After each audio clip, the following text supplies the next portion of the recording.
I took a game jersey and I sold it. I put it on for $4,000 and it sold instantly. I've led the NFL in touchdowns for the past 2 years. No one scored more than me. Austin Ekeler is a football running back for the Los Angeles Chargers, and in the last 2 years, he has the record for the most touchdowns in the season. And he's also known pound for pound as being the strongest person in the NFL. And on top of his incredible NFL accolades, Austin has an amazing story about what unrelenting perseverance and dedication can do. This is really a story of someone who should not have made it according to pretty much all statistics, but has overcome every single obstacle along his way. What is up, guys? I'm out here streaming in my yard. I just wanted to ask if you guys could please tap the like and subscribe button, please. Seriously, guys, it would mean a ton. No, Jack, you're streaming in your yard. That's not our sponsor. Our sponsor is StreamYard. StreamYard is a live streaming software that allows you to create high-quality content with just the click of a button. All you need is a camera and an internet connection to begin streaming content right from your browser. You can also stream to multiple different social media platforms like Facebook, YouTube, LinkedIn, and more, basically expanding your growth organically for free. StreamYard also offers various analytics tools to help measure the success of each one of your live streams. After all, knowing which social media sites drive the most traffic could be extremely useful. StreamYard is the best way to begin creating content without spending any money, and you can also try it out completely for free. Check out StreamYard today by using our link down below in the description. And also, if you guys enjoyed the skit at the beginning, please comment what you want to see in the next StreamYard integration. Thank you so much, StreamYard. Let's get back to the episode. Welcome back to the Iced Coffee Hour. I am Austin Ekeler, and I'm today's guest, and I cannot wait to dive into it, man. Welcome. Thanks for coming on, man. It means a lot. Yes, that was the third time we had to take that, by the way. Very good. Yeah. Well done, man. Thank you so much for coming on. I gotta say, I've been watching a few of your plays lately. I'm not a huge sports person. Yeah. But I started watching how versatile you are on the field. It is so impressive. I appreciate it, man. And the nickname Pound for Pound. Oh yeah. That's an old one, but yeah. Where did that come from? So basically my rookie year, I was coming into the Chargers. No one really knew anything about my background, and I was just I'm still one of the smallest guys on the team. I was just this little guy, little running back, let's see if this guy can make the team, right? I was sixth string, no expectations. And then they started seeing kind of just my work ethic and kind of started seeing me in the weight room. And they're like, okay, maybe there is something to this guy that, sets him apart. And so one of those was my strength, right? And it was just me. I just fell in love with being in the weight room. And it's kind of just shown over the years where now I just kind of have anomaly of strength. We're doing one arm pull-ups and stuff like that, squatting a bunch of weight. And so my strength coach gave me the nickname Pound for Pound after that. And so I haven't approved of the name, but it stuck so much. And every time I hear it, no, it's not. What does it mean, pound for pound? Just pound for pound strongest. He's like, you're probably the pound for pound strongest guy on the team, meaning the ratio to my body and how much I'm actually able to lift is probably greater than anyone in the league, is what he was saying. Basically, I lift with the big guys, but I run with the small guys. So that's kind of how it goes for me. They call me inch by inch. Someone had to say it, right? Wow. That was good. That was really good. I'm not sure what the definition on that one. We'll leave it. Yeah, we'll leave it up to interpretation, guys. That's better that way. Better that way. Yes. Okay. But, all right, so wait. So how tall are you, just for reference? I am 5'8" and 5'8" is what I registered at. Got it. I am probably the shortest. Nah, I'm not the shortest, but as far as weight wise, probably the smallest, one of the smartest running backs. It's incredible because in person, you definitely have a lot of stature when you walk in. Right. But then you see you on the field. Yeah. All these dudes are 6'4", 6'5". Right. And you see the difference there. Right. But don't you feel that gives you this advantage where you could be nimble and get in some between ways, them? It's harder to. Yeah, in some ways. For the most part, it just hurts even more when I get hit because the people that are hitting me are also that big as well. Yeah.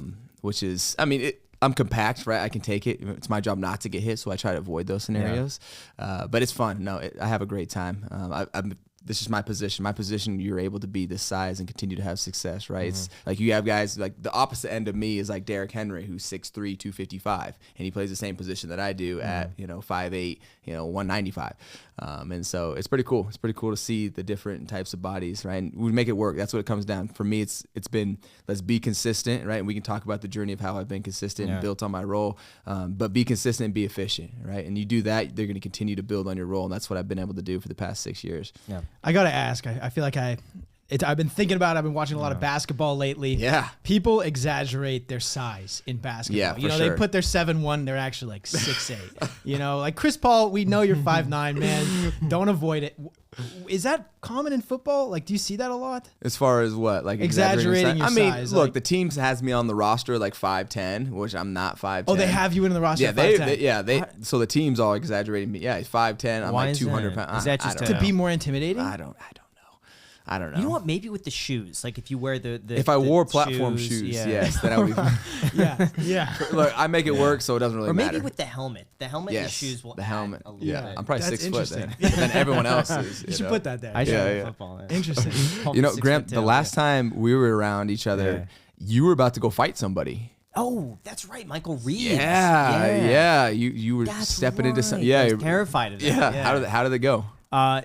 Good and bad. I'm glad I did Good and it. bad, okay. Did not win. Okay. Way different than expected. Like, Yeah. I was watching all the guys go up before me, and I was thinking, they're all putting their hands down, and it's like, as long as I just remember, keep my hands up, I right. don't get hit. It's easy. And then as soon as you get up there, everything goes out the window. It's Right. so much different than you would Your expect. adrenaline kicks in. You kind of lose. Right. Yeah. I mean, you get hit all the time. What's that Yeah. like? How do you get used to It's that? it's pretty brutal. You don't really get used to it. That's the thing. Like if you look at our injury rate, it's 100%. Right? If you make the 53 and you're on for the entire year, there's a 100% chance you're going to be in the training room for some reason.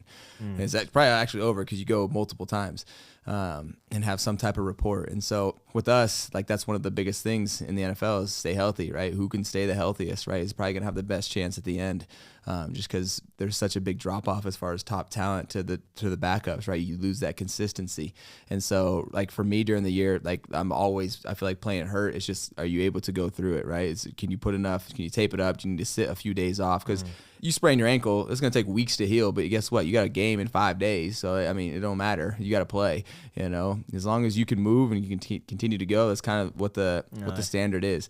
And so really you just kind of try to maintenance everything. It's just maintenance, right? Prehab, right? You can try to just get your body to this as compact thing as it can possibly be, so that when you actually get out there, you know, you can sustain hit, especially in my position where we get to hit the most. Now, what about head injuries? Yeah, so I mean, those have been big, especially this last year because we had some major ones, especially the quarterbacks with the concussions and stuff like that. And so, you know, the NFLPA has been doing a good job making sure that we have the correct rules. It's going to happen, right? But it's more so, how can we prevent it with rules as far as the game, right? We're trying that. And then also, how can we make sure that we are taking the proper steps to not let people come back too early? And so we have all these protocols that we put in through the PA, and they've ever evolving just as we continue to go. And so, yeah, because we don't know, right? It's going to be a long-term thing, but we're trying to mitigate as much as we can right now, you know? And that actually reminds me, have you guys ever seen that slap like fighting thing? Yeah. Oh my God. You thought about head injuries. I'm like, these guys are straight up just whacking, like straight concussion every hit. It's bad technique on some of them, but just like hitting the guy like right. It's not even sometimes a you feel like slap. they hit him with their just straight up just like poke I've hole, seen like- some of the ones where they hit the guy. The guy just like is like just goes stiff, falls back, and is confused. Like, where am I? What just happened? Like, how is that? I don't know how this is a thing. I feel like it should not be a thing. You know, I feel like it was one of those things like maybe someone was doing it back in their backyard with their buddies and like and it went too far. And it's like, how is, sorry. So I don't know. Is that something you worry about often though? Like, does it ever keep you up at night, or is it kind of just head a injuries? byproduct? Yeah, or is it just a byproduct of the work that you're in? You know, it's like a risk reward thing. You know, it's like, man, you're putting yourself through this, but the platform of playing, you know, with the NFL and being in this environment is like, is it worth it? Yeah. And so it's hard to tell right now because we're young and we're not older yet. But it's like, as far as right now, the value that I get from this and the trajectory of what has put my life where it was from to where it is now, I would say yes, it's worth it going through and going out there and putting yourself in harm's way. So to speak. And it's been something I've done ever since I can remember. I've always played football, right? And I've played other sports, but now football for the past, like 10 years. And so I don't know. You hope it never happens to you. I know it definitely can. I know I get hit in the head every game, right? Like every game, my neck is sore, right? I don't always have a headache, but sometimes I do. But my Every game, your neck is sore. Oh, every game, right? Because we have an 8-pound helmet that we're having on for 3 hours, right? And we're getting hit around, right? And so, it's brutal. It's brutal. Let's talk about where this work ethic came from that you mentioned Yeah. earlier. You have a really interesting story from when you were a kid to how Right. you got to where you are now. Can you Right. walk us through that? Yeah, man. So I'm from Colorado, and my mom, she was a teacher. She had married my stepbrother, or my half brother's dad, so he was my stepdad. And this guy was the hardest working guy I've ever met in my life, and I despised him because he made me work and do all the stuff that he didn't want to do around the house, like take care of all of his animals. And then he had this fencing company during the summer that we'd go help build barbed wire fence. And we didn't have all the best equipment, so it's straight manual, like manual labor type stuff, and like huge jobs. Like he had a really good reputation in the fencing business, like 25-mile long jobs along the highways, along the railroads. So he was getting big jobs. Big government jobs, big Wow. railroad government jobs, federal jobs. And so we'd have like a crew of 5 of us that would go build these during the summer. I'd only be there for like 2 months, but during those 2 months it was just hell. And that was kind of just like the atmosphere in my home, right? In my home when I was growing up, it was just really intense as far as when we work, like we get it done, and we get it done efficiently and fast. Like we go, like you're running to the next thing. And so growing up in that environment, right, really put me in a place where like things just became easy when I went to like school, when I went to like sports, like is because what other people thought was hard, I was like, this is not hard, like at the time I wasn't thinking like that, but it was just like, this is easy. Like I can do this schoolwork. I can go push myself on a basketball court. Like that's nothing. Cause I had grinded through manual labor. How old were you when you were doing that? Were you getting paid doing that? Or No, is that I didn't more get like, paid. Really? No, there's no pay in this. Wait, so how old were you doing that? I think they got married when I was 4 years old when they got married. And so Okay. I was around it. And as I started to get older, I started to have more of a role in the actual, Oh my right? God. And how did you keep motivation to go do that? I just wanted to get out of there. So you just finished it up as fast as possible. I left the day I graduated. I was like, I got to get out of here. So I literally went through my hat in the air, and my truck was packed to go up to Western Colorado to go play college football. Had a job and everything set up for me. So I was trying to get out of there as quick as I could. And just being in that environment, right, it changed my mind, where it's like I became really just like hardy. Like my head is like really just ingrained to continue to work and build, because that's all I've ever been doing. And so I was like, I want to build myself out of here. And I thought I was going to be with my education. I was never thought about the NFL. Wait a second, Jack. Your hair actually looks pretty good today. Who are you? Wait a second. This is a prank, right?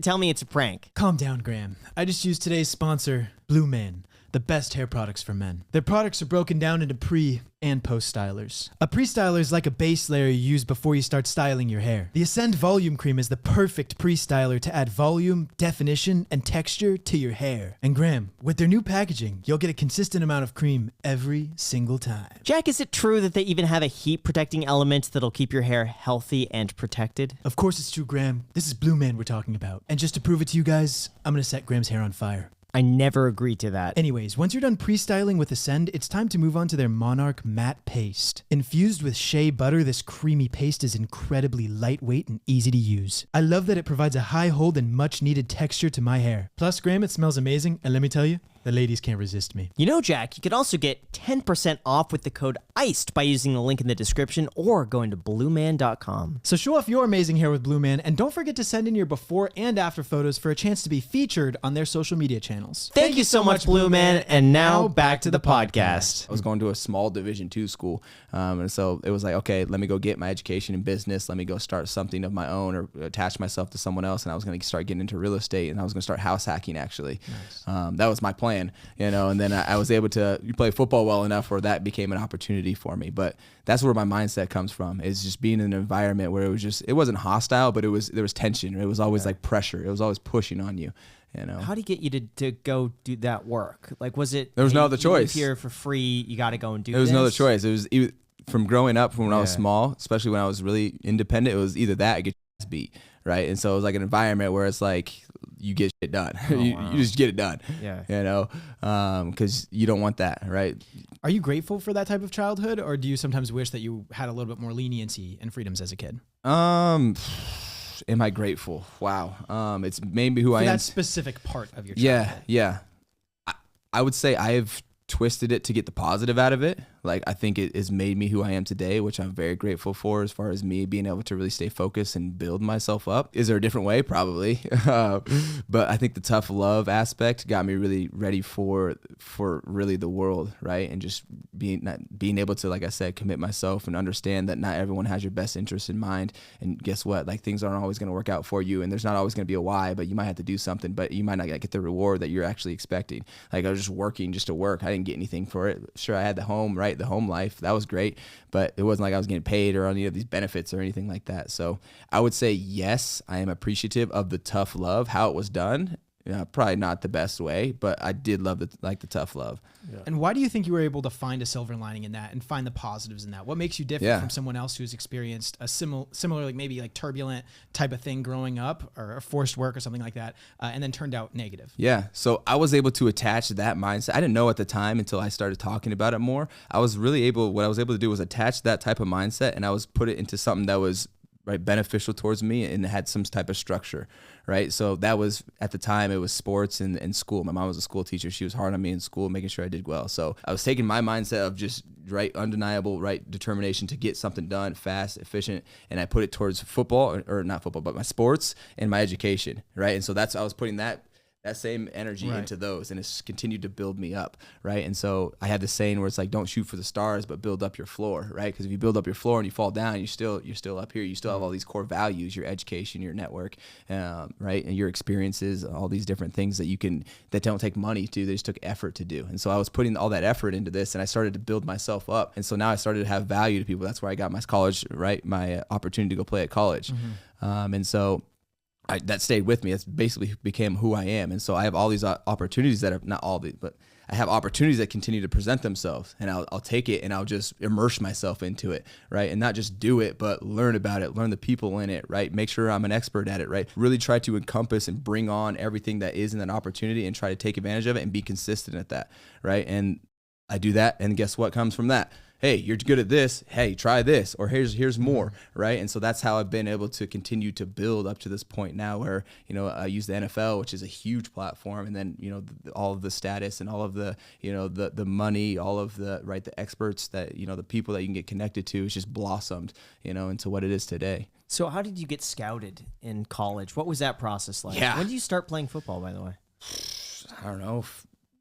7 or 8, like you just whenever I could play flag football is when I started. But as far as scouting, so this was interesting for me because my senior year, well, even my junior year, I had a decent junior year, but my senior year, I had 43 touchdowns, which is a ton, and ran for like 2,300 yards. So I averaged like a first down and carry, so basically I was at a small school. So what do you have to do at a small school to get recognized? Well, you better absolutely dominate. And so that's exactly what I did. And I think it was just the nature of where I was. It was literally Eaton, Colorado. It's a one stoplight town, right? That one of those towns that you're on the highway driving. You're like, hey, who would live here? That's where Austin Ekeler is from. Yeah. So as far as the nature of that, I think kind of limited my exposure and the kind of the credibility of my school and able to put out like Division I athletes. So I had no Division I's talk to me. Actually, I had a Division I talk to my friend who's the long snapper for the Cowboys right now. We graduated together. But they would never talk to me. And so I was like, okay, well, I had a couple of Division IIs come talk to me, and they would offer me, there was a couple that offered me to come on as like a corner, come in and play as athlete and kind of see where I fit in, because I was 5'8", 186 pounds at the time, right? Not the fastest guy. I was really strong, but what they couldn't measure was my heart and my intensity that I brought, right? The the immeasurables, right? Yeah. The things that continue to make me successful today. So they're just looking at me on paper and being like, we don't like this guy, right? And so finally, Western Colorado University comes to me and is like, hey, they just won 2 games. They were terrible. We were still terrible when I was there too, but they had won 2 games. They're like, hey, we got a spot. We want you to play running back. And I was like, sign me up. I can get my business degree here. I'm going to play football here. Yeah. So that's how my recruiting process went. And then what about during college? Yeah. How often were you playing? What was that schedule like? How did you balance the two between so schoolwork and? Like I said, I left the day I graduated because I was like, this is going to be my way out. I'm going to go get on my own. And so went up, started working out with the team, immediately realized that I was stronger than a lot of these guys already. That was just part of, I was working out. I just fell in love with working out because it was a way for me to get away and kind of get my mind off of things.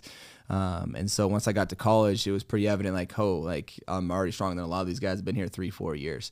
And so I was like, okay, maybe I can fit in. That was kind of like my realization. Like, am I going to be able to do this? I don't know, from a small school.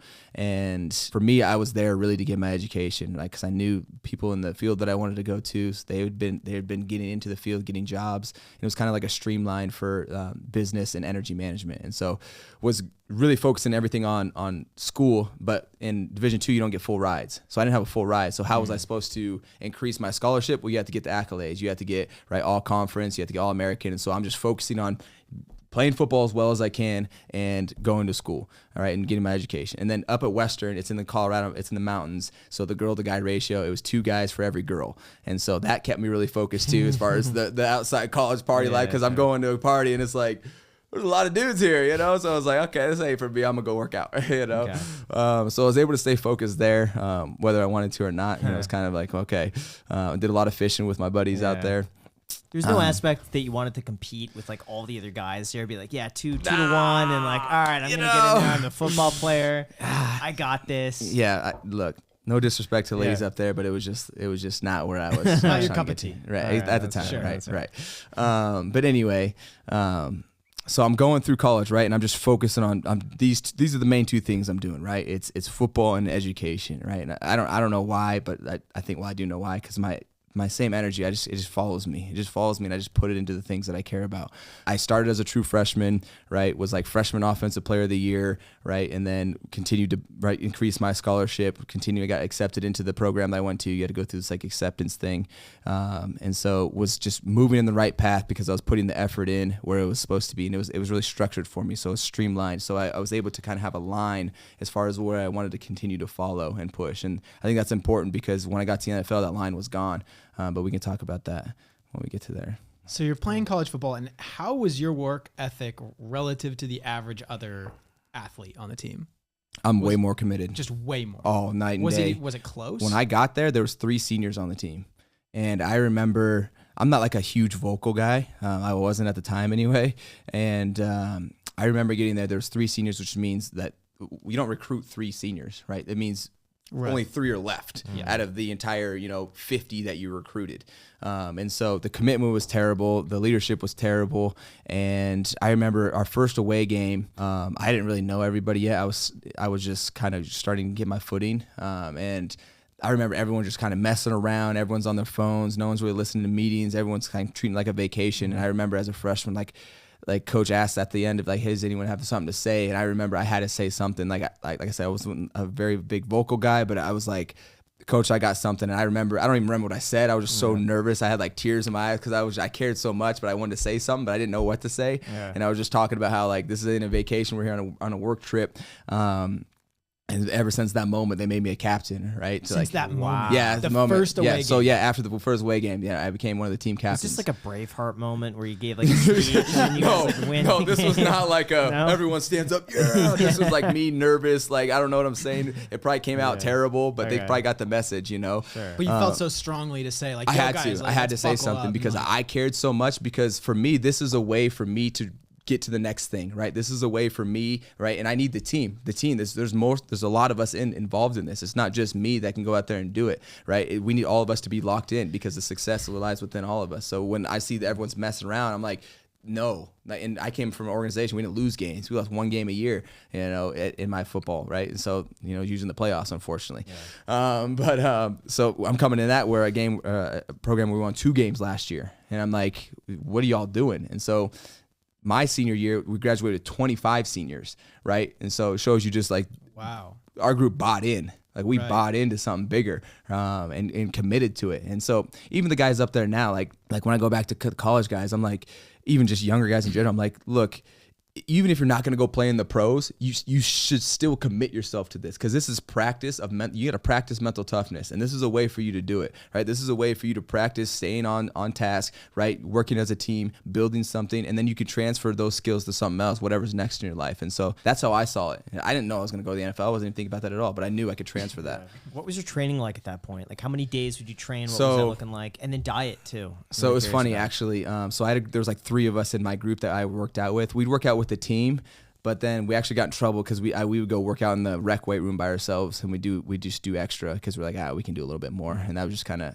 we probably didn't need to do more, but we did, and that just because that's who we were. And it was me, Ty, and Travis Haney. I remember us, my guys, helped me just continue to grind through college. And so I mean, we work out 4 days a week, and usually in the morning, and then you go through school and all that stuff. You have practice in the afternoon, and then meetings in the evening. And then after the evening meetings, right, we go back to the gym after dinner, and then do homework and stuff like that after. And so that was pretty much the weekly grind. So you're getting in like 3 workouts in a day. We're working out a lot. Yeah. Training, gym. Yeah. Was that overtraining? Looking back, or so was that just we were smart about it. Yeah. Like if our legs were done, like we'll go get some arms, we'll get some chest. Like, so we were smart about it. But yeah, we were definitely training a lot and got really strong.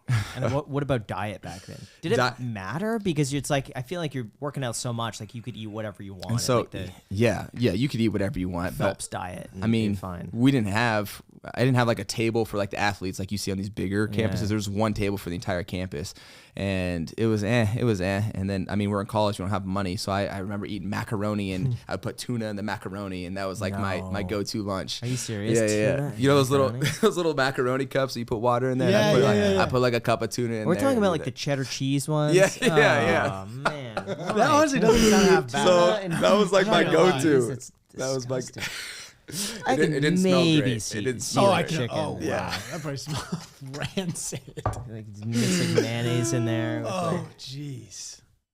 Yeah, so that was the go-to. I told Wyatt, my little brother, he Yeah. plays in Wyoming right now. I was like, "Hey, man, your big brother is eating macaroni and tuna. Look what I'm doing, you know."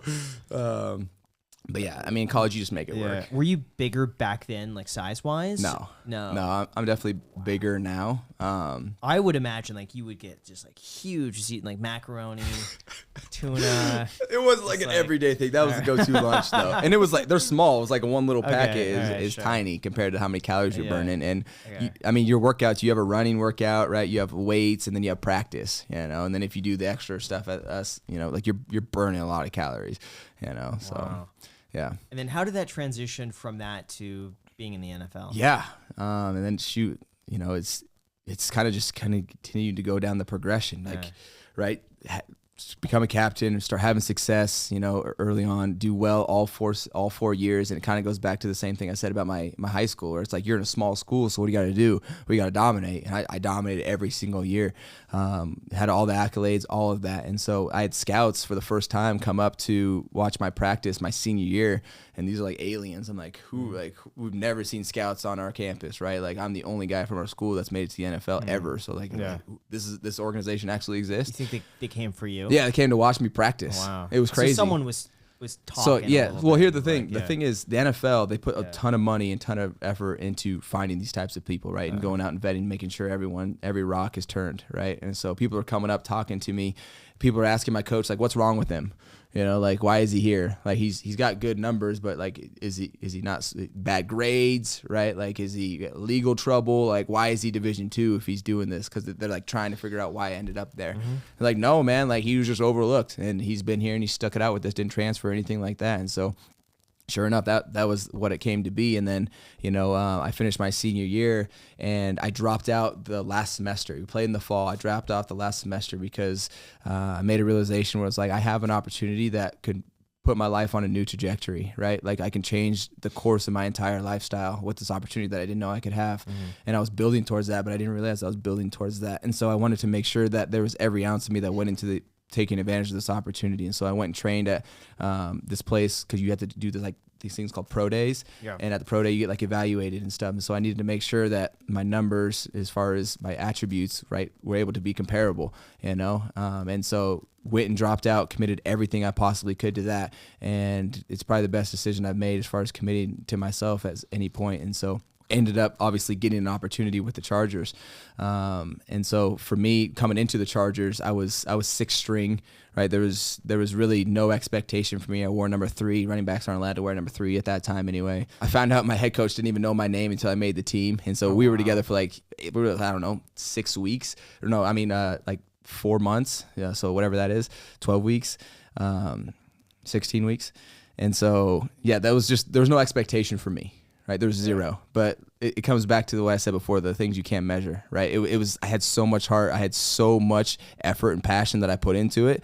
And I remember one time, like, I was trying so hard. Like, I was going, I called it full try hard, all the time. And so, like, when it came to the studies, like, I was putting in so much extra work. I was the only rookie running back that they had at the time, so I didn't really have anyone to bounce anything off of.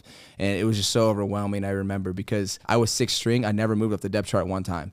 I was always sixth string. And so it wasn't like I was doing terrible, but I wasn't doing amazing. I was kind of just being consistent, right? Yeah. And I remember I literally went into my coach. And I just broke down because I was so stressed, because I'm like, bro, I'm trying so hard. I'm doing everything right. I'm putting in the work. I'm doing what I'm supposed to, but I'm not seeing any like affirmation, like, hey, you're doing good, or anything like that. I didn't know. So I'm losing my mind, right, going through training camp, because I'm like, I'm doing well, but I don't know.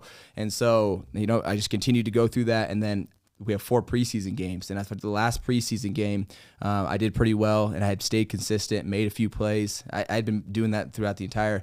I had a reporter come up and ask me, like, hey, Austin, how do you felt like you did? And I was like, I don't know how I did, but there is nothing else you could have got from me. Like, that was everything. That was everything in the table. Like, there's nothing else I could have done. So if it works out, then great. If not, then, I can go find something else to do. And then sure enough, we have cuts, and if you get a call by like 1:30, you're probably getting cut. I never got a call. And then I had my player director guy be like, hey, man, we got to get you a spot to find an apartment, right? And so that was kind of my journey to make the team. So why did you stick with the college and not transfer out earlier? Like, what made you go that almost 4 years? I wasn't trying to get to the NFL. It wasn't like, oh, I need to get to a different school to get to the NFL. I was getting my degree. I actually had an internship. Got offered a job with Noble Energy, an oil and gas company. So that's why I was going. So I was there for my education. Cool. Yeah. And then what was that like your first day at the NFL? Like, how was that different from college? Yeah. So in the NFL, really, there's no one to hold your hand. And it's just throughout the entire year, not just in season, but really in season in the college world. Like, we have meetings at this time, we have workouts, we have meetings. You're pretty much scheduled all day, right? In the NFL, it's not like that. Like, people have families, people go back home. It's almost like a 9 to 5 during the week for us, right? And then you have whatever you do after. We don't have any school anymore, right? So it's like, what do I do now? So it was a lot of video games and a lot of studying, right? And just kind of just keeping myself, I guess, trying to pick myself up. And so really, from the day to day, after setting up your time and getting everything scheduled, there's nothing that's really different during season, besides you get paid, right? You don't get paid in college, right? So that was the biggest difference. And I remember I left my truck at home for my little brother to have, and I would Uber to the facility for like the first, 4 weeks until I got my first paycheck, and then I finally went and bought a car.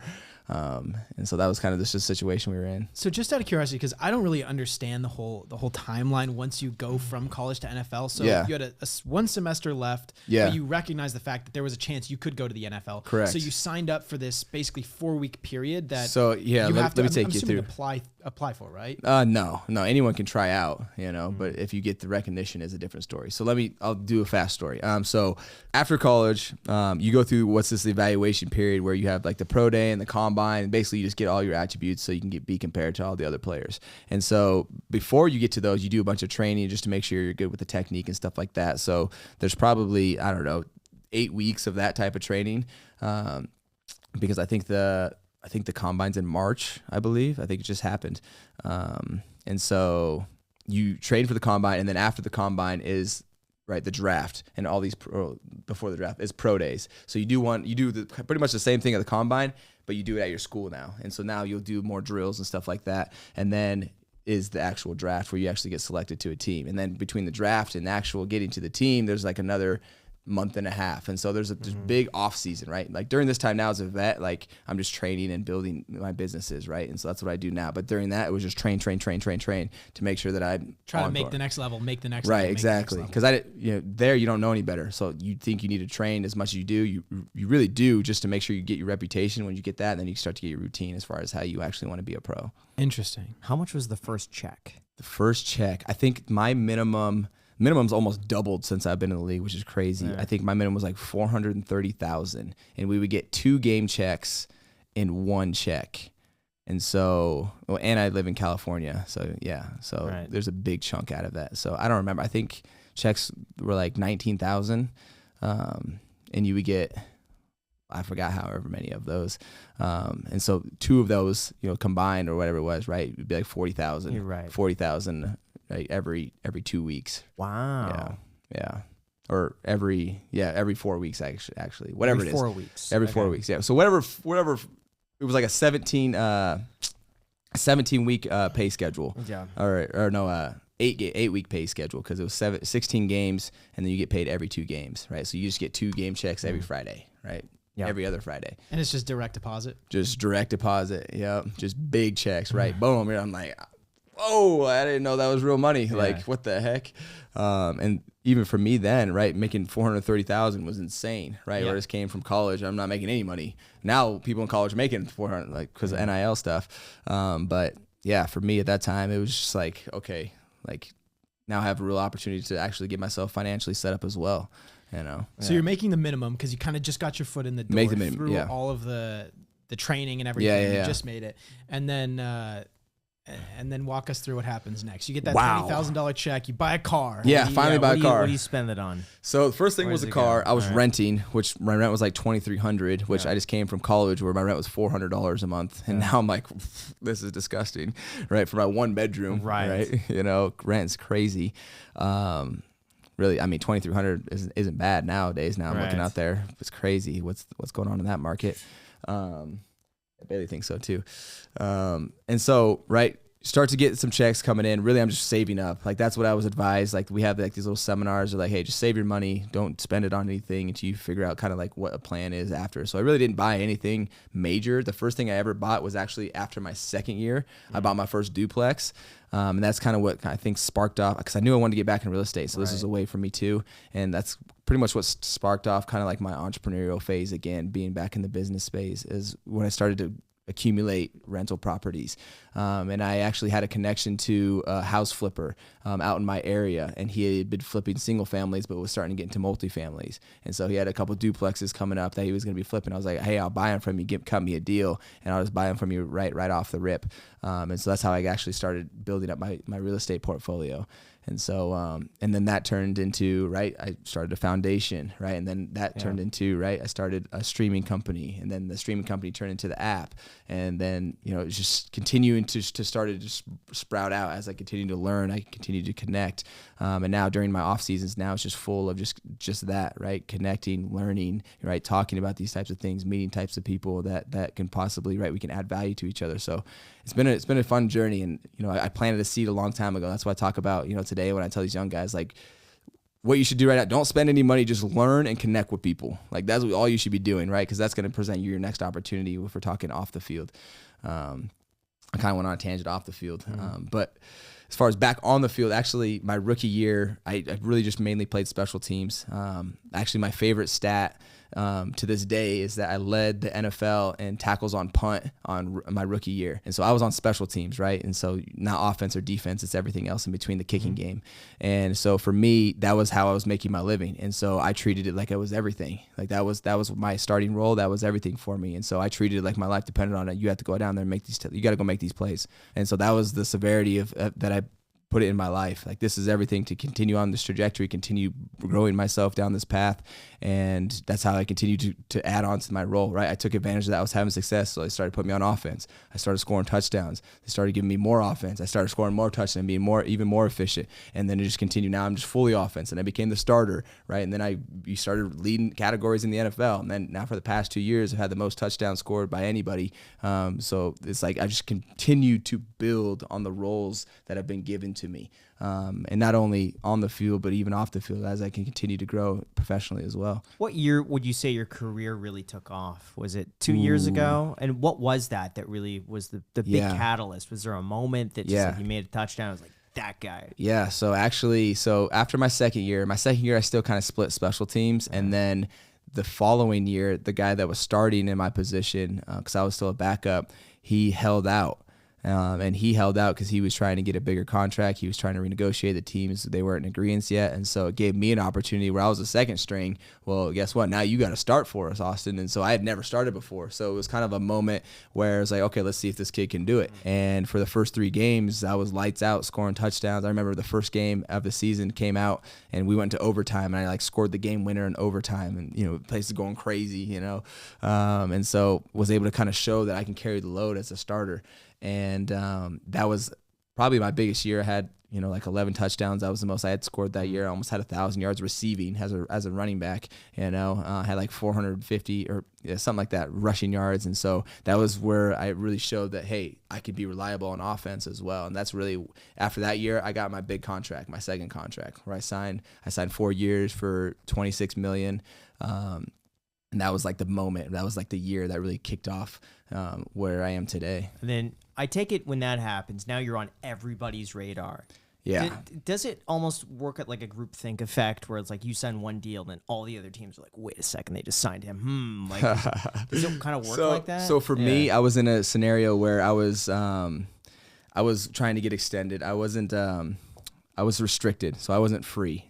Basically, I can only deal with the Chargers unless they didn't want me. If they didn't want me, then I was able to go out to the open market. How does that work? It's like when you sign your first deal with them, they say like, all right, if we want you back, you have to sign an exclusive option with it. So okay. I was the undrafted route. So undrafted, you sign for 3 years, and then you have a 4th year where you can basically be what we call like tendered, where they can put like a draft pick on you, and that's slotted to a certain amount of money. If a team wants you, they can trade you, but they have to give up that draft pick that they put on you. Right. So they're like, hey, Austin's a 2nd round draft pick, and that gets slotted for, $6 million. So someone has to give up a 2nd round draft pick if they want me. And so we wanted to get around all that. We're like, hey, let's get something a little bit longer done. Right. I've added a lot of value. I think I can go beyond that. I think I'm worth more than that. And so that's exactly what we did. And we're like, hey, let's not do the tender and do a 1 year, but let's do a 4 year. And so I'm in the 4th year of my 4-year deal right now. Got it. And of the 26, is it like, 26 is the total, but then like agents take their cut, and lawyers, it's and like this and that, and then California. California takes half. Yeah. How much whittles down from that amount? Yeah. And like where does it go? And like how many people are on your team? Yeah. So working for you on that? It's changed over time. It's a ton now. And so at the very beginning, right, yeah, like you said, California takes half, right? 13's going to California, 37 or whatever it is, 33, 37's going to the feds, right? So right off the bat, 50%, right, half. And then my agent's taking 3%. Some goes to the union for dues and things like that. And then, so yeah, you're left with, 45% at the end of it. At that time where I didn't have any like people helping me work or things like that. And so then that's really where my entrepreneurial side started to kick up, and I started to do the foundation. I started to do like my streaming company. So I needed to start hiring people to help me. And so my manager right now, Madison, she became like my like right-hand man. Right. And so like she helps me manage everything. And, right, that became an expense. So it just gets chipped down. But I mean, the reason to hire someone is because they're helping me make more somewhere else, right? So endorsements also started to pick up. And so I think 2 years ago was like the first year I ever passed 7 figures in endorsement money. And so, that started to really pick up, right? And so your name starts to get bigger in these different communities as you have more success, right? So you need more infrastructure to help you manage it all, right? And so now I have a marketing team that helps me continue to get endorsements and keeps me in that. I have a PR team that helps me to get interviews and get on podcasts and push different stories that I want to do. Obviously the agency as well, right? We have Nick, Madison, and right. So you start to really build out now the team for the app, the team for the foundation. And so I have a real estate fund as well. And so all these things start building up. You have to build teams around these as they continue to grow. And so they've been pretty self-sufficient to this point now because I've been growing them for about 3 years. Yeah. And, but yeah, it's been a ton. So you can kind of see me really putting myself in a position to, when I'm done playing, like I have all these avenues where I can still have some type of traction in as far as gaining income and things like that. Now, is that common for people to No. do? Like, what about for your teammates? No, like, not are they common just at like, all. you know what? The one thing I've been hearing a lot of stories about this of the initiations, all going out to dinner, and like someone the picks rookie up the like, dinners? the Yeah, yeah, $60,000 yeah, meal. yeah. That's I've a real watched a thing. lot of GQ Sports, and they all talk about like the $60,000 meals. It's a real thing. That's real. It's a real thing, but usually only for like the first or second rounders, right? This Okay. guy's getting a $7 million signing bonus. Yeah. So you kind of like pay your dues. And especially if you're an O lineman, it's the worst because you have 12 guys in your room, right? That are all huge human beings, right? So if you go out to dinner, drinks, several drinks, lots of plates of food, every appetizer times 3 probably. And yeah, you're getting stuck with a $20,000, $30,000 bill for sure. Did that happen to you, or have you? Oh, I was participated? undrafted, Yeah, so my okay. signing bonus was $5,000. Like I was like, "Woo, I got some money," you know. Like that was my signing bonus. So my like rookie duties were I had to snack the room, right? I had to make sure the room was full of snacks all year. Okay. And so it was something more manageable within my price range at the time. Yeah. But you Yeah, never partook in the other side of things. No, I Just, never like, had going to. like ordering no, stuff. no. Yeah, like, I'm running up the bill for one of my other I guys. just and feel that- so bad about doing that. So- I don't think I could do that. Yeah, so that's what we do now. Like with our current rookies, like we don't. No, I'm not run up the bill on them, but we make them like they'll get us dinners on Thursdays, and they'll make sure all of our snacks are still there. So. Yeah, it's probably $1,000, $1,500 at the end of the year that you spent, but it's manageable. You But know? now, what about for your other teammates? Is it typical that they spend just a ton of money in general, or are people smartening up a little bit now? That's trying to save. Yeah, or- for the most part, most of our guys, like the bankrupt and like all these pros going, like I feel like that was so like old school, like back in the day. Now, I mean, it wouldn't be that hard, but it would be really hard to spend our minimum now. I think the minimum was like $700,000-$800,000, and so if you had a real problem, you could get it done. But for the most part, most of our guys, I think there's like 3%. I saw a number of our guys are actually going broke now. Really?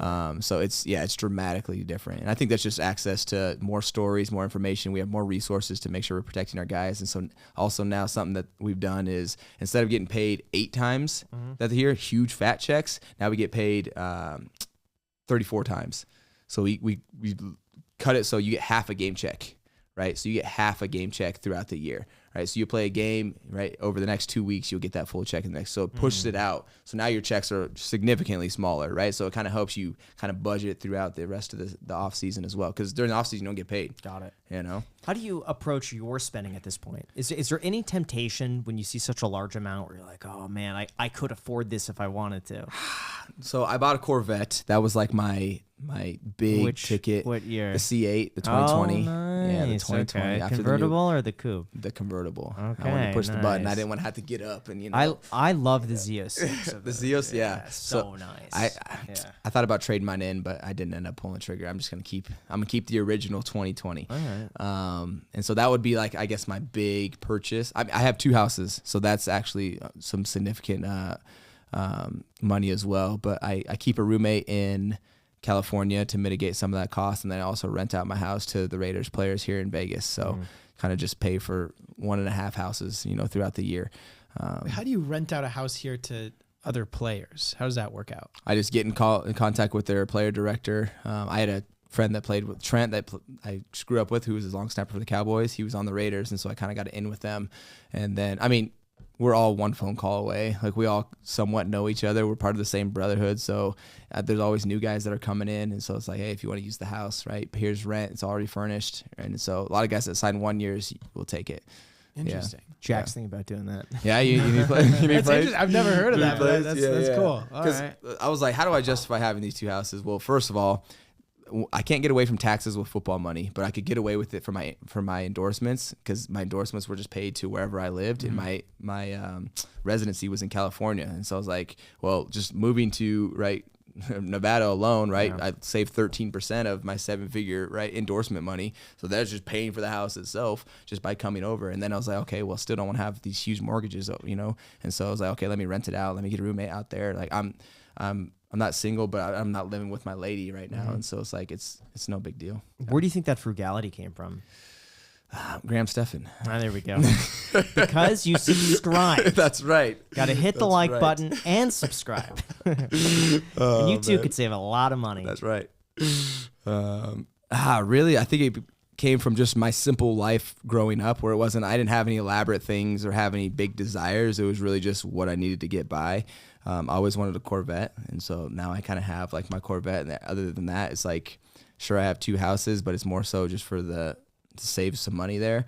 And then everything else is really just invested, right? Invested in just different businesses that I try. I have a really creative mind, and so it's like a blessing and a curse where you try things, and it's a curse because you're trying all these things and some of them don't work out, or some of them evolve and things like that. And so, yeah, that's where a lot of my money goes. Yeah, like what didn't work out? Like what were some of those businesses? It wasn't necessarily didn't work out, but things were, I get, especially like during COVID, there was this time where, right, there was a lull, everyone was home, content was booming, and I invested in a company, which I don't want to say the name right now, but basically they were like a streaming company for athletes, right? And it was like, I just kind of impulse put it in $375,000. I was like, boom, here, like, I love this. It's a great idea. Let's do it. And that was like the year after I had just gotten paid. And so when I realized like, it takes, 700,000 to make that, 300 and something thousand. And it's like, that was probably too big of an investment, right? Just me getting educated the hard way of overpaying for things, investing too much. One thing that like I started a streaming company. It's not that it failed, but I learned that I only have so much bandwidth, and so I was basically having to do everything, all the creative, getting everyone set up, all the streams, executing it all. And so that I just knew, okay, I got burnt out, right? I couldn't do it anymore. And so it just really took a lot of learning that I went through. I invested in a company that was one of my teammates in college company, and it was like lamps and stuff like that. And I was just like, sure, you're my buddy. This seems like a good idea, right? And it was just like, that didn't really work out. I've got pitched the restaurant, from a family member that wants to start a restaurant. Luckily, I didn't get into that one. But it was like, just things that were like, early on I was getting pulled different directions, and I kind of just got burned a few times. And so it's like, okay, now that I'm older, I've been investing more in myself and the things that I want to do. I still invest here and there, but it's really tightened since. It's hard to say no when you have so many opportunities, and a lot of them sound pretty good. You don't know which ones are going to hit until you say yes to them and then follow through. Right. So.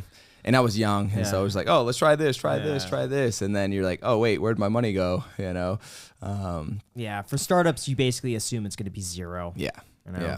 And if it's not, hopefully it's a 10X, right? Where it's like, okay, so that's why you have the risk reward. Yeah. But for the most part, I put my money into real estate. Like I was telling you, I continued to buy, ended up buying 30 from that, well, not from that guy, but in that area, some multifamily, some condos, and then actually teamed up with that same flipper, and we wanted to go bigger, and that's when we started the fund together, and bought a mass foreclosure out in Missouri, and have been basically turning that one over for that past year and a half. And so it's kind of like my portfolio. That's like my baby, is the real estate portfolio. Yeah. So we had Steven Jackson and Matt Barnes, ex-NBA players, on this podcast, and I asked them the question of what percentage of professional athlete success is some form of, like, let's say, physiological superiority, so just like natural inborn, biological superiority, versus luck versus hard work. Yeah, it's a combination. It depends on who you're asking. Because if you look at me, like, sure, I'm strong, but I'm also 5'8",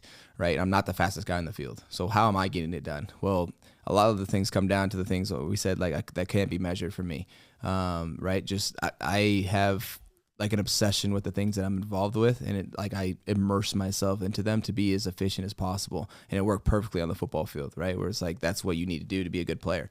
You need to be consistent. You need to continue to make sure you're incrementally having some type of growth. And I've done that forever. And so for me, I think it was more mental for me. Right. Absolutely. You have to have the physical makeup to do it. Right. Like I didn't have a lot of injuries. I still don't have a lot of injuries. So whatever my body composition has worked. But then the mental part. So as far as percent, but I know guys on the team that they're just huge, or they're just like, why do you look like that? And because I know how you work out and it doesn't match. Where it's like, they can get it done, and they're going to get paid $20 million a year because they have that type of, body type. And then when you get the guys that put it together, those guys honestly take off. And so I would say it depends. It really depends. For me, it's mostly mental. But in general, I think the average career is like 3 years. And so if I think more guys had the mental to actually commit, like like I have, or even more, then I think that career length would be longer. But I think guys just get fizzled out because they don't have their hand held anymore, right? When you're in college, you got to go to this, you got to go to this, you got to go to this. In the NFL, during the off season, you can do whatever you want. So it's left up to you, and you can do other what you people want. are working harder. You can do what you want, and guess what? Those rookies, they're coming out, they're hungry, they're ready to go right now, And if you're not, guess what? You're losing your job, right? Because I remember me, I was doing everything I could. I dropped out of school for this, right? I got nothing. I had nothing. You got the contract, you got all that. I got nothing. I'm coming for everything that you got. Right. And so that's the mentality I had. So if you got guys like that, thousands of them coming out every single year, and you're not on your game, you're going to get weeded out real quick. And so for the guys that stick, mental is huge. For the guys that don't, I feel like there's probably some mental capacity. There's physical capacity. Some guys just aren't good enough, or just hurt and things like that. But I don't know. I could say 50-50. Yeah. What are some of the other businesses that you've done that are doing well? Well. Yeah, you reached out to me about one business you wanted to. Yeah. So experience. So really, what I've learned is that there's so much power in different types of communities, right? Like I came from a small town. I got into the Chargers organization, and I started to have all this unconditional love from all these Chargers fans. I don't even know these people. They don't know me, but I was so just like thankful, like people that were like cared about me, like they would hit me up or they followed me. Like I thought that was so cool, and I was like, I didn't really realize what I was giving to them, which was entertainment, but I was just like, this is amazing. Like I would just go out there and play football and people follow me, and then I get endorsements and stuff like that. And so I was like, there's so much power in that. And then I started meeting people that were doing cool things, right? Actors, like other influencers, right? Different experts in fields.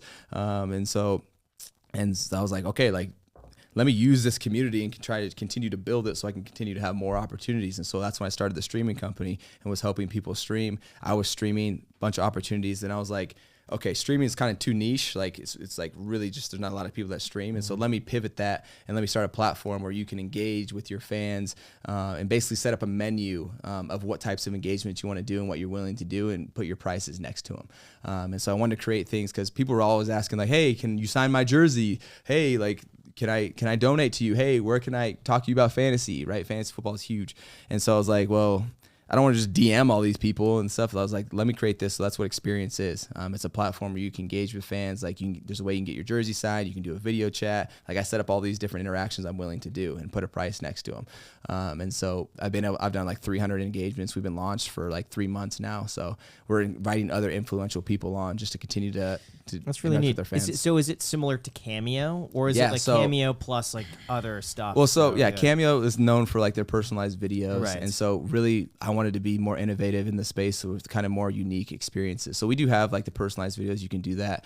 But like we have Game With Me. So there's a lot of people that game. So if you want to set up and game with somebody, right, you can set up an opportunity to do that. If you want to get something like jerseys, like how you can get your jersey signed? Yeah. Well, you better go beg at the sideline or show up at a signing that I do once a year. If you don't do that, you ain't getting the thing signed. So I was like, let me make a virtual version so you can get this thing signed, right? So basically how it works, you pay, I think mine's $99 to get your Austin Ekeler jersey signed. You send it to Experience, we verify it, send it to me with a return address back to them. And so that's kind of like how our flow goes. And so we'll continue to innovate. I have some other opportunities, and we'll continue to add other experiences. We have 6 right now. Wait, so can I, if I go on there and say like, hey, if you want to grab dinner with me, X amount? No, like, in person. No. Why? It's liability. Liability. Because I don't know everybody, right? If I know someone's competent enough to like do it in person, that would make sense. But I guess so. Right, you're facilitating a meeting of 2 people and something crazy. Like if it's a super fan and some So it's about to say, man, like the spend a day like hanging out would be huge. But huge. Like, come train with me for an hour. Or like, hey, come speak to our fans or our students or something like that.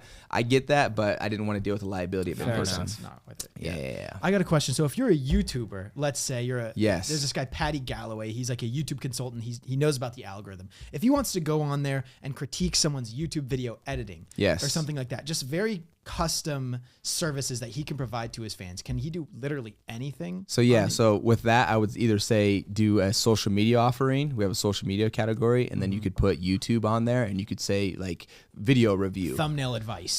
You could do thumbnail advice, right? You can put basically, I mean, we could pull it up, but we can create categories within our different offerings like social media. So you can create categories within that, within, personalized video. Like I have workout advice, I have workout tips, things like that. So you can customize things that are relevant to you and your audience. Yeah. That's interesting. Yeah. So what was your involvement in that? I built it. You built it. Well, I was the creative. I was Oh, a creative wow. for all of Okay. it, and then I hired a dev team to build it all for me. So we've been developing it for the past 2 years. What was the cost to make that, and then what's the back end look like? now Yeah, in terms of like yeah, revenue? so 'Cause apps are expensive. this is where we learned the hard way again. Yeah. Overspending, right? Coming into a new field, don't have the expertise. Sometimes you touch during the the time stove. where you have a worker shortage for engineers. You're Yes. like, oh man. Yes. Double yes. right So now. touching Yeah. the stove, you're getting burned. Yeah. And so really, I think probably like 800,000. Whoa. Big. How did I get to 800K Big 2 years of development. 2 years of development. for an app? How? For an How app. many people were working on that? 4. Wow. 4. Yeah. So it's a huge Jeez, project. yeah. It's a huge project. We have. But you do get an R&D credit, I believe, for taxes. Mm-hmm. There's a And whole that- bunch of stuff you could use on that too.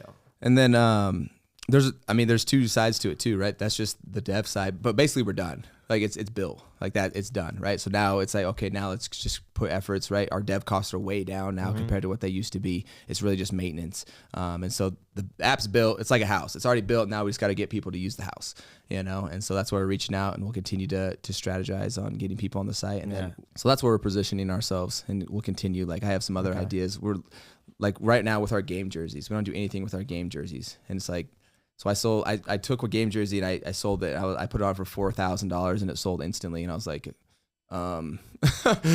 No, this is the one you wore in the this is the one I game? wore in a game. Yeah. So And can you just wear a different jersey every Yeah, game? you can Do get they give you a get jersey new, every game? So you have to buy it. You have to buy it. So I was, I'm going to buy all my jerseys this Oh my year. gosh. And I sold, and I was like, let me try to sell one. Can you say how much you pay for them? $375. Oh. Yeah, so it's kind of expensive. but it's in the game. It's like In the game, there's Yeah, only and then- going to be 17 of these a Yeah, year plus right. playoffs, which are going to be even and more then especially premium. if it's a good game. Right. Like, do you? Or playoffs. Yeah. Is it? Yeah. Is it that you could not number it, but like this is the jersey in this game in particular. Yeah, and you this could is the, you could have a Thursday night game against a division rival or something, and Yeah. like it's a really anticipated game. So Dude, I Could would you sell buy like my shirts like just right now.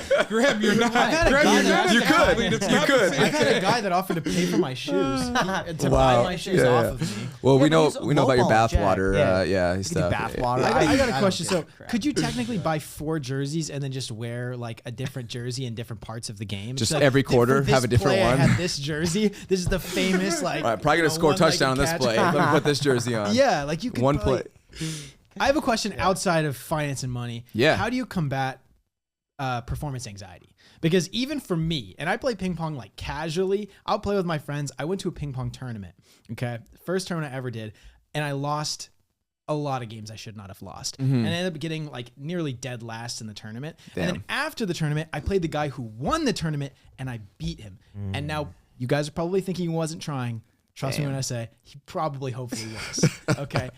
I get performance anxiety sometimes. Man. How do you go out on the field when you have like 40,000, however many Yeah. thousand people watching you live on top of however many people are watching you online Right. and not get nervous or like fumble the ball? Well, you do fumble sometimes, but you're not trying to. Sure. Yeah. Yeah. But no, man. I mean, for us, especially us in the athlete world, I feel like we've been performing since we could walk. Like it's like once I started playing soccer like 4 years old, right? And you start to do that, and I've done that forever. I've always played in front of a crowd in the fall playing football, right? And so you start to get out there, and it becomes routine for you. Now, when it got really big, because I went from about a couple thousand to 60,000, 70,000. You definitely got some. Like I still get nervous before games, right? I feel those butterflies, But really, I think the preparation and then holding yourself to the highest standard, putting the most pressure on yourself is what's helped me. Like no one can ever put any more pressure on myself than I put on myself. Like I have fans that will call me XYZ. I need to do this, do that. Coaches on my ass all the time. And it's like, that's great. I need that push, but you're not going to push me more than I'm going to push myself, especially because where I've came from, how I've got there and what I'm doing right now. And so that really helps me push through. You literally it's just blinders. It becomes like I'm in a trance. Like I'm just like so focused on just what's in front of me, as far as just just football, right? I don't even hear the crowd when you're on the field, and so it's kind of trippy actually, because it's like they're there, but it's like I'm just locked into signals and things like that. And there's times where you can't not hear them, you can't hear anything, right? But you can still communicate. We prepare like crazy for those scenarios, so we can just basically going out there and perform under so much noise where you can't hear it yourself think. I remember playing Kansas City one night, and it was the loudest stadium I've ever been in, the loudest environment I'd ever been in. And it was Phillip Rivers. We were a few years ago, but everything was just signals. Everything was just signals, get it done. And so talking, and boom, he's back there clapping, trying to get the snap, And it's pretty epic though, man. Like moments like that are like, man, like when you look back, you're like, man, that game, like things like that, you'll never forget. I'm really curious now when you're in the middle of a game, coming up with the different strategies, how much of that evolves like on the field? Yeah. Because I bet you go into it thinking, all right, we're gonna do this and this and this. But then that could change in like a second. Oh, how do you know how to adapt? You change like one play. What you you're know? Really, what everyone's thinking. What's working? That's what's gonna guide your game plan. Yeah. Because you have different matchups on the field, right? They have strengths to their defense. We have strengths to our offense, right? And so can we exploit those? And maybe it changes. Maybe, okay, this player is playing really good this game. We didn't expect that, or vice versa. And so really it comes down to, okay, what's working for us? And guess what? It's going to be some trial and error. You come out, you have usually your first 10 plays are scripted. Like we know what we're going to run on the first 10 plays, right? No matter what. We're running these plays just to see what they're in, how they're reacting, how they're adjusting. And then from then on, let's play ball, let's adjust and go on the fly. But how do you know what the other person's going to be doing? Have you just played with each other long enough that you could kind of anticipate, like, hey, if I run over here, this guy is... Yeah, for sure. Like just countless hours of film study and then practice, right? And it's like, hey, if they're in this coverage, we're doing this. If they switch to this coverage, we're doing this. And so it's all an art, right? Defenses are trying to disguise, are they playing it this way? Are they playing it that way? And for the most part, there's no new defenses getting created. Like the ones that work are the ones that are already implemented. And so you pretty much know the lingo and know what the structure of different defenses look like. And so then you try to basically adjust with different route concepts in between those and give yourself options where it's like, if it's cover 2, we're working over here, right? If it's man, we're working over here, right? So you give options. That's why the quarterback position is getting paid $50 million a year now, because you have to see all this and adjust on the fly, right? What's the craziest fan experience you've had? Craziest fan experience. Like as far as like, I'm trying to think.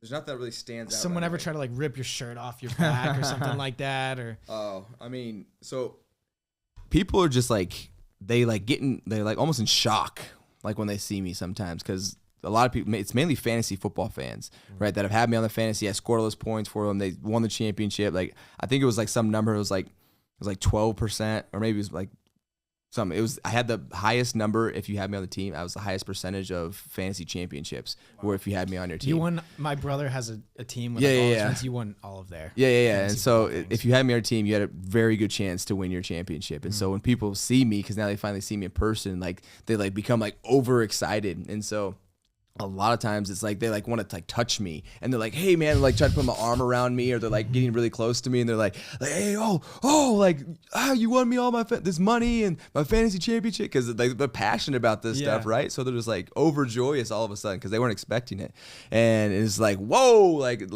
usually people with me are like is this okay? And they're like my little brother one time was like, yo bro, back off, like it is like people just like are so excited. And so that's usually the experience that I'm like, okay, like, yeah, well, I mean, I'll take pictures with anybody, but it's like, okay, like this is getting a little too much, bro. And I might, be a little bit more assertive in those scenarios than I usually am.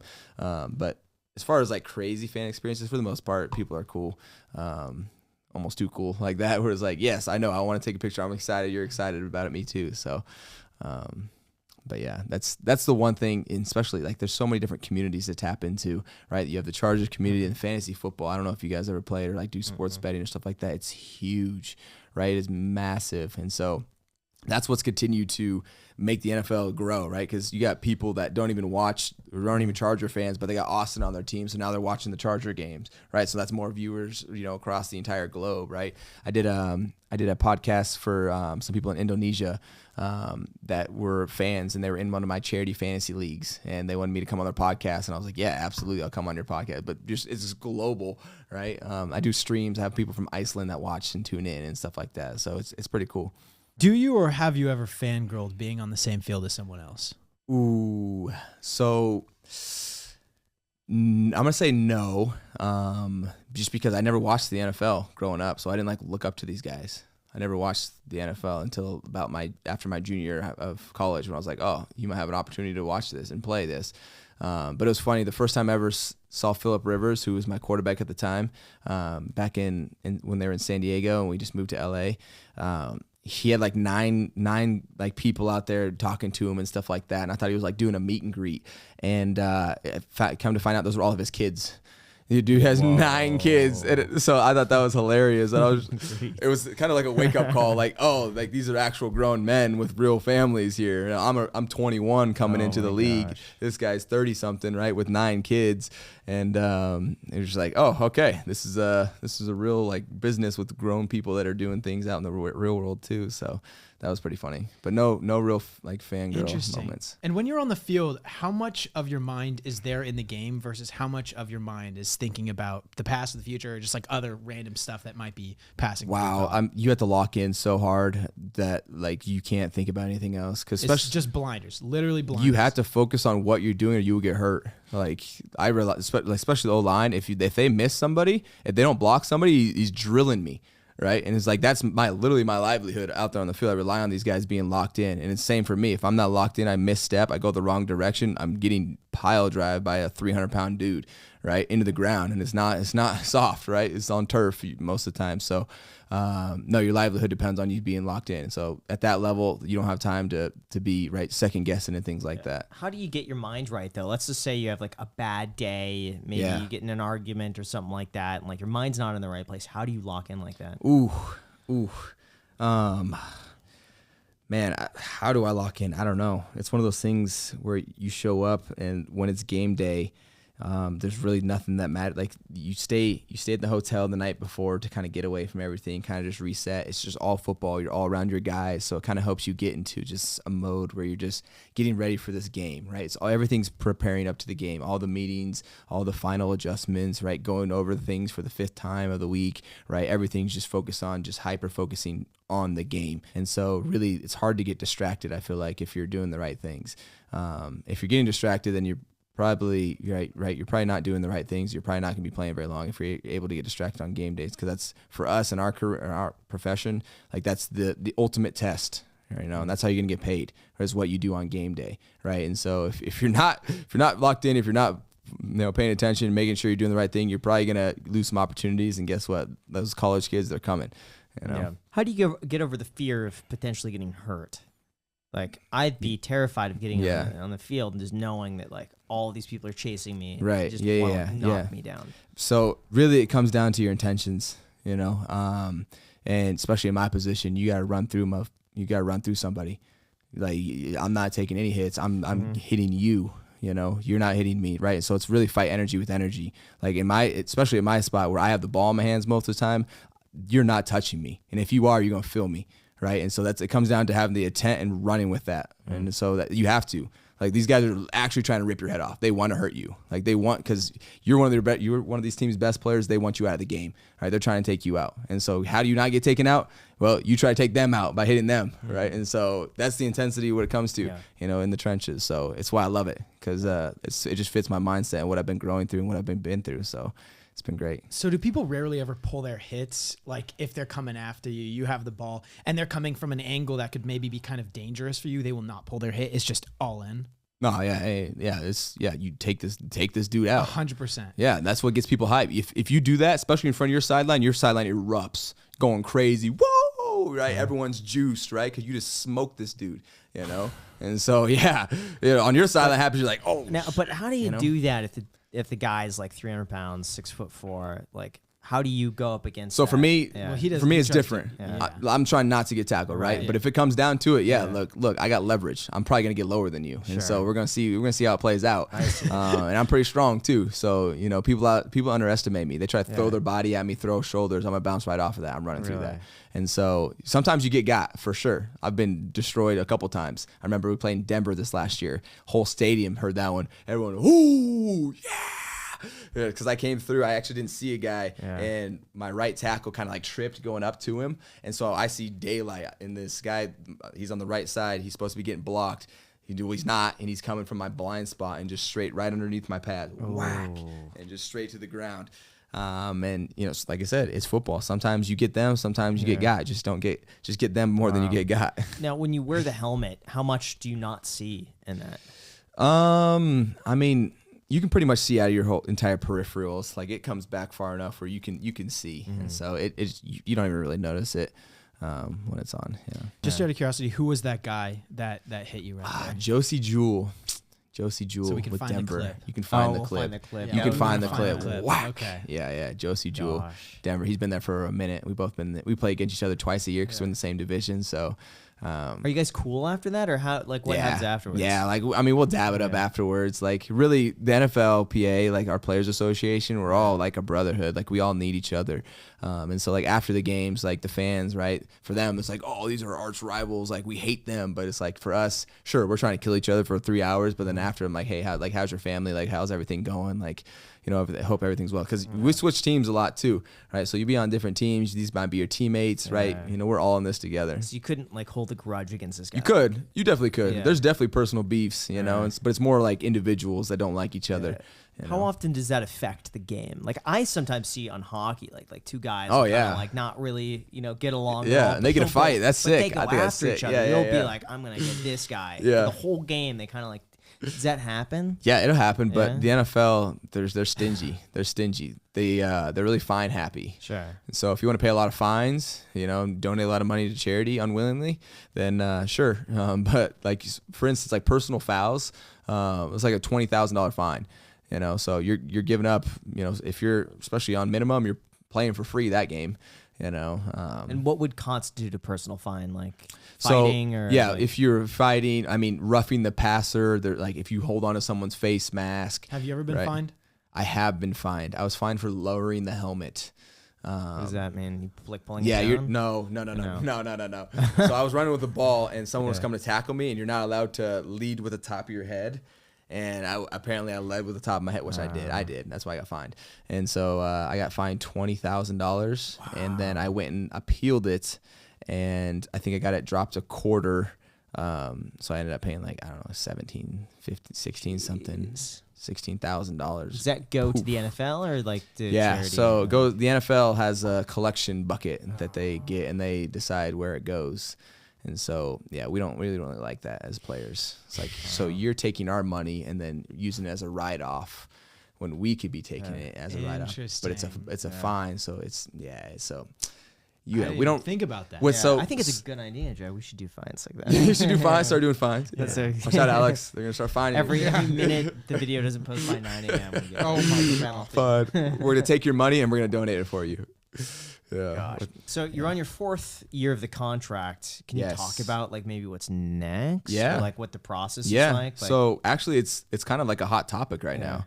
Kind of went viral the other day because basically I have my last year of my contract. Nothing's guaranteed, meaning they can cut me at any time, and they don't owe me anything, right? If you see guys getting guaranteed because you want security with the team that you're in, and so I had 3 years of that, and now I just lost that, and so now is the time where players will go and try to re-up and try to get more security long term, and so we did that, and basically kind of just got the door shut and like, hey, we'll offer you this, and it was not a great deal, and then after that it was a negotiation. It was just take this, or basically now we just don't want to do anything right now. Why? Why would that be their stance? Let's go ask. What their stance? Yeah, because my thought is that if you're a good player, they'd want you to like they wouldn't be afraid unless they're just like hardball, and the negotiations is just a part of it. So first off, running backs, we are probably the position that offers a ton of value, but there's more liability with our position because we get hurt. We tend to get hurt more. Not saying we all do, but I think I've missed like 8 or 9 games in my 6 years. Most of them in 1 year where I messed up my hamstring pretty bad. So I have a pretty good track record, right? So if you look at an individual case, like, okay, injury's not really a factor of mine.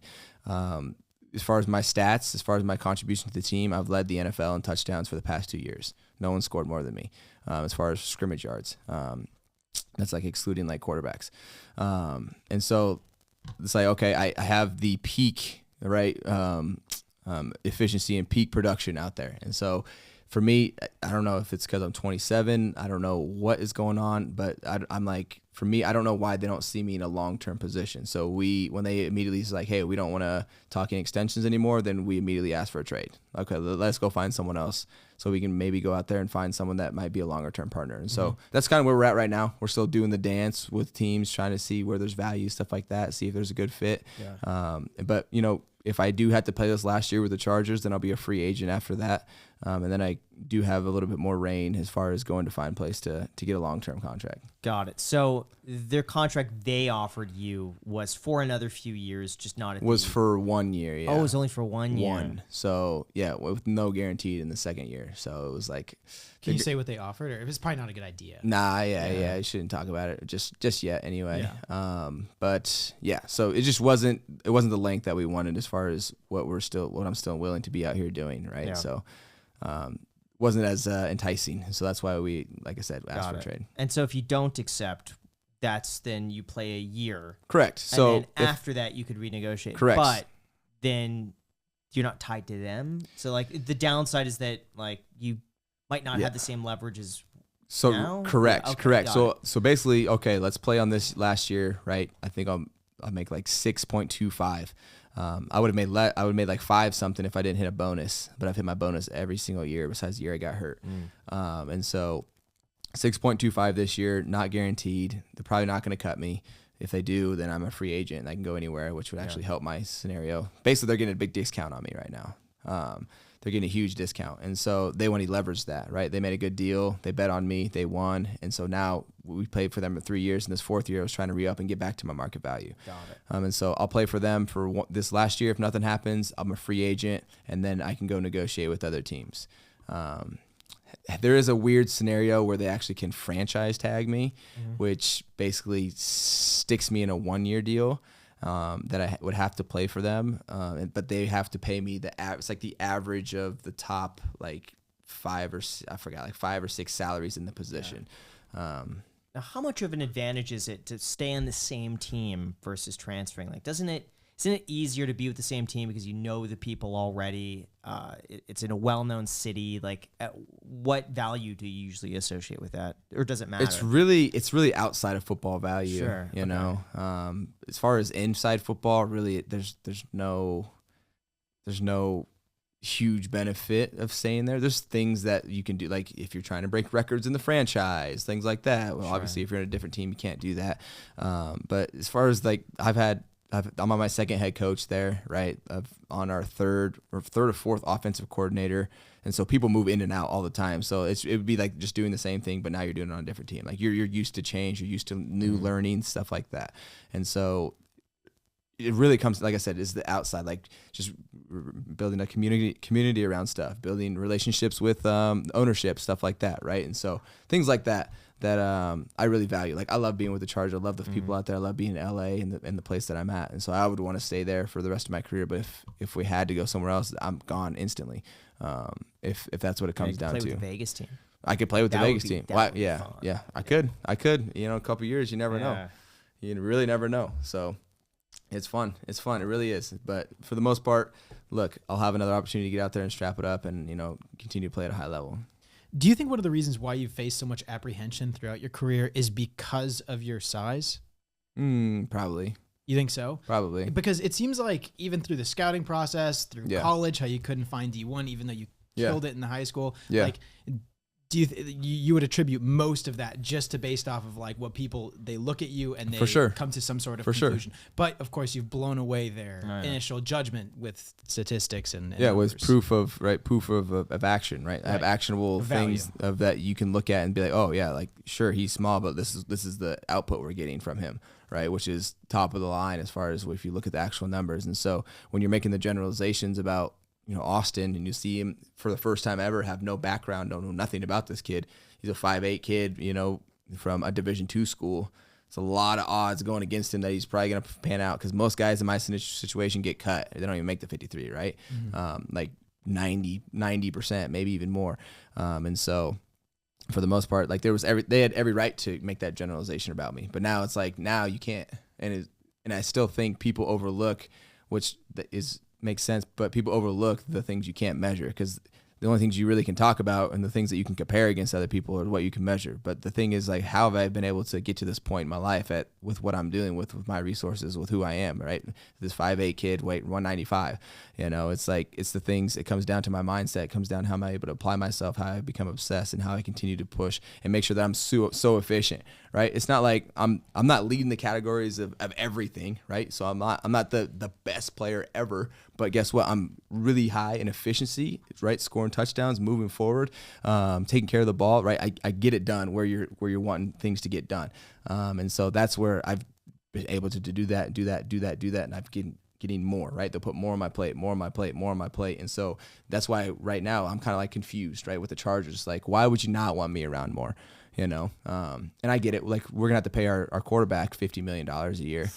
Wow. So now, why the huge pay discrepancy between quarterback and other people on the team?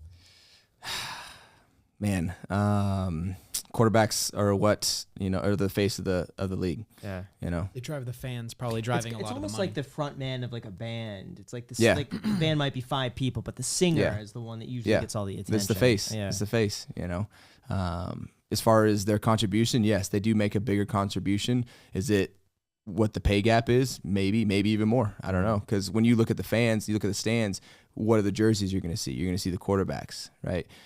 We have rules that protect the quarterback. You can barely even touch these guys now, right? And so they can play these, 15, 16-year careers, right? Because their bodies are fine, right? Things like that. And they're so rare to find that can play at a really high level. That's why they're in such a high demand. And so that also drives up the price, right? Because if you can find a good one, having a good one gives you a chance to win a championship, and not, which is really hard to find one, is you don't have a chance. You have no chance. Is that how Tom Brady was able to have such a long career? Yeah, absolutely. Okay. You gotta have some toughness and all that stuff that comes with that, but obviously the success that he's having, right, keeps you motivated even at a higher point. And so, but yeah, he's the GOAT, right? He's been able to stay at the highest level for longer than anybody. So how much of that then is just like branding and like selling tickets? As Like far to have as, a good quarterback, let's say, like, you pay him 50, but like they'll bring in 200 million in like extra ticket sales. Yeah, if you move Tom Brady from New England over to Tampa Bay, and now everyone's got Brady jerseys. Right. Now everyone's coming to watch Tom. It's not as big as like in basketball where people follow like LeBron wherever he's at. We love LeBron, right? And it's not like that. But what quarterbacks it is. Right, quarterbacks, they follow him. Like if I go somewhere, sure, I'll have fans that want to follow, but it's not as impactful as a quarterback bringing them to a new team as far as the fan engagement. Does their social media affect the amount that they could charge? Like, let's say hypothetically you had like 10 million followers between like Instagram and TikTok. Do you think that you'd have more leverage because you could show them like, I got all these fans and all these people follow me? No, you don't think that would sell more tickets? They do not. So here's how it could help you though. It could help you because that you're probably getting more hype in the media then, and so you're probably getting hyped up maybe more than you should be. Which everyone sees the media and what's going on in like Sports Center in our world anyway. Everyone knows what's going on in this space. But the thing is, the teams only care about production. They care about, they have a salary cap. They have to pay out all this money. What's the best way to do that? They don't care about the following. They don't care about anything, any of that stuff. But us as players, we do because that's how we can make more opportunities for ourselves off the field, right? And so, but during these teams don't care about that stuff, no. Do you think it's better to be underrated or overrated as a professional athlete? Ooh, that's a great question. I would say underrated because that means you're exceeding expectations. If you're overrated, then you're probably seen in a negative light of underperforming what the expectation is, and there's just like, it's not necessarily like cancel culture, but you kind of just fall off. I feel like if you're underrated, right, and you just start becoming just the trash can that everyone's like, oh, this person should have been doing this, or now you can't get the money you were trying to get, you can't get endorsements you were trying to get, and you kind of get not necessarily blacklisted, but it's like, okay, now people, it's like, who's going to touch this person? Who's going to sign this person? Which, what are they going to sign them for? When they were getting this, they think they should be getting this, but they're actually not playing at that level. And so definitely underrated. What's the average retirement year for people in the NFL? It's like 3 years. That's it. 3 years. So I would be 21, done at 24 if I was the average. Wow. Yeah. It's amazing to me. Sometimes I'll look up the players to see, and they're all like 21, 22 years old. 21 years old I was in. wild to see. Even with hockey, it was just like just how young a lot of the players are. And by the time you hit 30, it's like you're very old. few people you are 30. Yeah, old at yeah. 30. If you're 30 years old, you were old man in the locker room. That's so like weird. I'm 27. I'll be Yeah. 28 going into this next year. I'm old man. Yeah. You know, as far as the age gap, right? Because you get to the people that's like, oh, these guys have families and things like that. I just came out of college, right? I'm not thinking about anything about a family right now. I'm just trying to get myself established. And so the thing is, when you get older guys, it kind of shocks the younger guys too, because you get like this draft class and young class that comes in, and especially the draft class, like, and they have these expectations that they're going to do all these things because they're drafted, and they're drafted, so they're probably one of the better players, which could be true or could not be. But then you get next to a guy that's been doing it for 5 years, and just the knowledge alone, right, is night and day different. And it's like, well, you start to get humbled a little bit. You're like, oh, wow, this guy, okay. Like, they actually do a lot of football here. This guy, there's a reason this guy's been here 5-6 years, and I just got here. So they find out real quick there's a ton of learning that they have to do, just as far as how it all works. Yeah. How much ego comes in with that? Like, that they're brand new, they're 21, 22 years old. They got to feel like they're on the top of the world. Oh, right? for sure, for sure. And especially, for the first like couple weeks when it's just the rookies, there's no vets around, and then like you're like the guy for the moment, right? I remember that was me. That was me, because I was the only running back rookie. I wasn't drafted, but I was the only running back. So when we did our rookie camp, right, it was just me. I was the number one guy. I was kind of like the guy because they had signed me, stuff like that. And then I became sixth string. And so I went from like, and then I was like, oh, shoot, like, wait a minute. Like, I got a lot more proving to do. And so you get humbled real quick. And I wasn't like on a high, like, oh, I'm the man or anything like that. Like, I still had my mindset to go and grow and had to prove everything. But it becomes real for you real quick. Yeah. Now, what differences have you noticed physically between 21 and today? Yeah. Ooh, good question. How does that slow you down, or do you feel like you just improve on what you're already doing, and like mentally you might have more like strategy and experience? Yeah. Like, so I feel like just with my experience, I've become more efficient, right? Just less wasted movement. Am I as fast as I was my rookie year? Probably not. Just because we're just straight training, less mileage, right? 6 years later, of just playing this sport is damaging to the body. But why have I gotten better every single year? Well, I've gotten more efficient. I've gotten smarter, right? I make less mistakes, right? And making less mistakes is sometimes, I would say a lot of times, better than, right, having, a young guy that, has good potential and put him out there, but he's going to make more mistakes if we put him out there, right?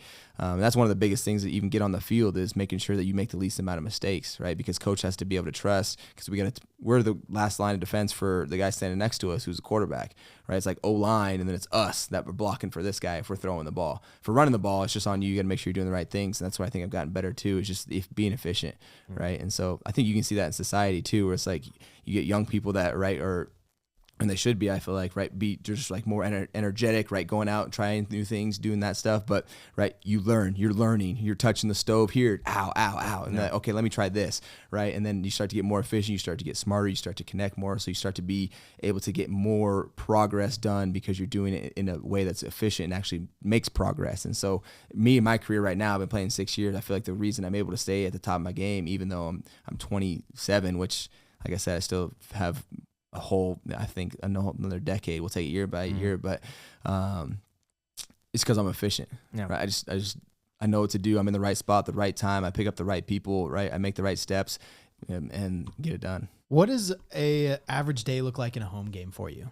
In a home game, so like I said, we stay at the hotel the night before, and that's night and day. I love that because you just get away from everything. I get away from everything in my house. Right? I'm not around my computer. If I'm around my computer, I'm probably working. I'm looking at emails. I'm calling people. I'm doing stuff, and so I get to really just disconnect.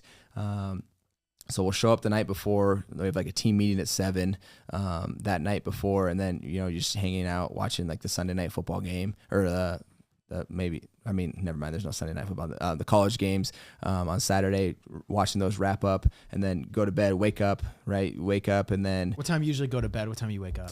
Probably go to bed at like 11. That's just what time I usually go to bed, and I'll probably wake up, I don't know, 7:30. And so go downstairs, get breakfast, and then we have to be over to the stadium at 11 o'clock, and then we'll have like 2 hours of like preparation as far as like warm up, get the body right, get the equipment right, all that stuff, pictures, right, warm up little lines, stuff like that, and then play at 1. Play at 1, the game ends. What happens after Play at the 1. game? We get done at like 4 o'clock, 4:30, and so we'll go in, do a little recap after the game, right? You know, depending on how the game went, we sucked, we got to get better, back to work, or, you know, hey, victory Monday, which means we get Monday off if we did well, you know. So it's very emotional all the time, depending on if you win or lose. If you win, everyone's great. If you lose, you also, right? That's the mentality. Like, we got to get better, you know. How does it feel to lose the game? Like, terrible. What runs through your mind? It's terrible. The whole team feels it. Like, what if one person kind of lost the game? How does that? I mean, Does that ever happen? Where like you're So- like a few points away? If that happens, then I feel like it's not as bad, because like, okay, if one person made a mistake at the end, like, at least we had a chance. But if we just get blown out, like, you just, like, for us, for instance, our last game, I don't even know if you saw our last game, but we were in the playoffs.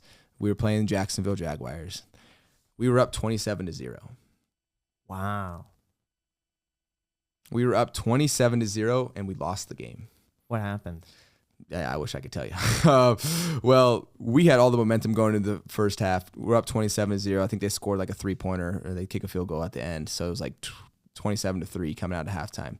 And we come out, and then it's just mistake here, mistake there. They took advantage, mistake here, and it just kept repeating. They got closer and closer and closer.